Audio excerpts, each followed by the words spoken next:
അതായത് എനിക്ക് ഞാൻ എണ്ണ കുറേ നാളായിട്ട് ഉപയോഗിക്കത്തില്ലായിരുന്നു. കാരണം എണ്ണ വെച്ച് കഴിഞ്ഞാൽ അന്നേരം എനിക്ക് പിറ്റേ ദിവസം എനിക്ക് ഫ്ലൂ ലൈക്ക് സിംറ്റംസ്, അതായത് ത്രോട്ട് പെയിൻ, റണ്ണിങ് നോസ്, തലവേദന ഇതെല്ലാം വരും. അപ്പോൾ അതുകൊണ്ട് അങ്ങനെ ഇരുന്നപ്പോഴാണ് അമ്മ വന്നപ്പോൾ അമ്മ പറഞ്ഞ കാച്ചി എണ്ണ തൂത്താൽ ഈ കുഴപ്പമൊന്നും വരത്തില്ലായിരുന്നു. അപ്പോൾ അങ്ങനെ ഞങ്ങളൊരു കാച്ചി എണ്ണ പരീക്ഷിച്ചു. പക്ഷേ ഇപ്പോൾ അത് തൂക്കുമ്പോൾ എനിക്ക് ഒരു തലവേദനയോ അല്ലെങ്കിൽ പിറ്റേ ദിവസം ഒരു ഫ്ലൂ ലൈക്ക് സിംറ്റംസും ഇല്ല. അപ്പോൾ അതെങ്ങനെയാണെന്ന് നമുക്കിത് കാണാം. അങ്ങനെ എന്നെപ്പോലെ പ്രോബ്ലം ഉള്ളവർക്ക് ആ എണ്ണ തൂത്ത് കഴിഞ്ഞാൽ അങ്ങനത്തെ ഒരു പ്രശ്നവും വരത്തില്ല. നമുക്ക് എണ്ണ തൂക്കുന്നതിൻ്റെ ഒരു ഇതും കിട്ടും കേട്ടോ. അപ്പോൾ അതെങ്ങനെയാണെന്ന് അമ്മ പറഞ്ഞു തരും. അമ്മയൊന്ന് പറഞ്ഞേമേ. അത് നമുക്ക് ആദ്യമേ കുറച്ച് വെളിച്ചെണ്ണ അടുപ്പയിൽ ഒഴിച്ച് ചൂടായി വന്നു കഴിയുമ്പോഴത്തേന് അതിലേക്ക് കുറച്ച് ഉലുവ, ഒരു 2 സ്പൂൺ ഉലുവ, നമ്മൾ എണ്ണ എടുക്കുന്നതനുസരിച്ചാണ് കേട്ടോ.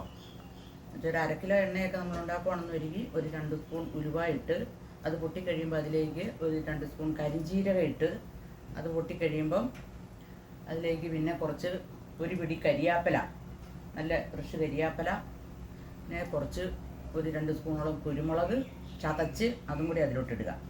എല്ലാം കൂടെ ഇട്ടിട്ട് ബാക്കി ആ എണ്ണയും കൂടെ അങ്ങ് ഒഴിച്ച് പിന്നെ നമ്മൾ തിളച്ച് ഇച്ചിരി കുറേ നേരം അത് മൂത്ത് കിടക്കണം. ആ മൂക്കണം അതെല്ലാം കൂടെ കൂടി. ആ കരിയാപ്പലയൊക്കെ നല്ല ഒരു വരെയാകുന്ന ആ സമയം വരെ മൂത്തിട്ട് കരിഞ്ഞു പോകാതെ തീ നിർത്തി ആറിക്കഴിയുമ്പോൾ നമ്മളത് അരിച്ചെടുക്കാം. ഞങ്ങൾ അരിച്ചെടുക്കുമായിരുന്നു. അരിച്ചെടുത്തില്ലേലും അതുപോലെയുള്ള കുപ്പിയിൽ ഒഴിക്കാൻ പറ്റുമെങ്കിൽ അരിച്ചില്ലേലും അതിനകത്ത് തന്നെ അത് കിടന്നോളൂ, അടി കിടന്നോളൂ. അപ്പം അത് തൂക്കുവാണെന്നൊരിൽ തലയ്ക്ക് നല്ലതുമാണ്. മുടി കറുപ്പും, മുടി വളരും, പിന്നെ നമുക്ക് നല്ല തലയ്ക്ക് നല്ല തണുപ്പ് കിട്ടും.